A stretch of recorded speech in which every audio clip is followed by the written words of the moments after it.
जयमसी सबैजनालाई यस बिहानी तपाईँहरू सबै ठिकै हुनुहुन्छ होला। फेरि म सानो वचनलाई लिएर आइरहेको छु।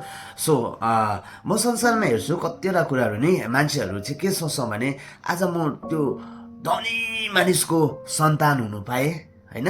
अनि कतिले सोच्छ मेरो साथीभाइहरू चाहिँ ठुलो पदमा इन्जिनियर, डक्टर, साइन्टिस्ट, पाइलट भएको भए भन्ने कुराहरू सोच्छ होइन। तर आज याउन 1:12 के भन्छ सो म पढ्न गइरहेको छु।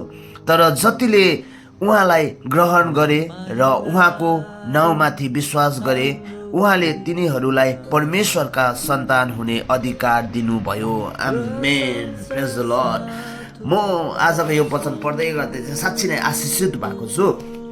आज हामी त्यो ठुलो धनी मानिसको सन्तान पो हुनुको लागि सोच्दै रहेछ। तर परमेश्वरको वचनले त कति शक्तिशाली कुरा गरिराख्नु भएको रहेछ। सारा ब्रह्माण्ड, सारा पृथ्वी अनि स्वर्गलाई सृष्टि गर्नुहुने परमेश्वरले पो हामीलाई त उहाँको सन्तान बन्नको निम्ति अधिकार दिइसक्नु भएको रहेछ। प्रियहरू, आज हामीले यो कुरालाई, यो वचनलाई किन बिर्सिने?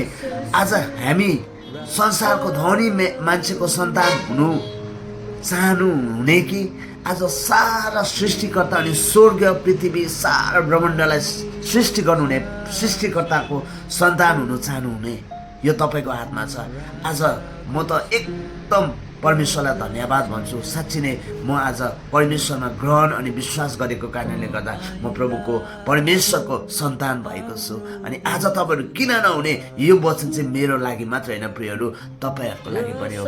अनि तपाईँहरू पनि छिट्टो परमेश्वरको सन्तान हुनको निम्ति आज परमेश्वरलाई ग्रहण अनि विश्वास गर्नुहोस् भनेर म यही हौसला दिँदै यो सानो मेरो वचनलाई म यहाँ राख्दै फेरि पनि जयमसी सबैजनालाई।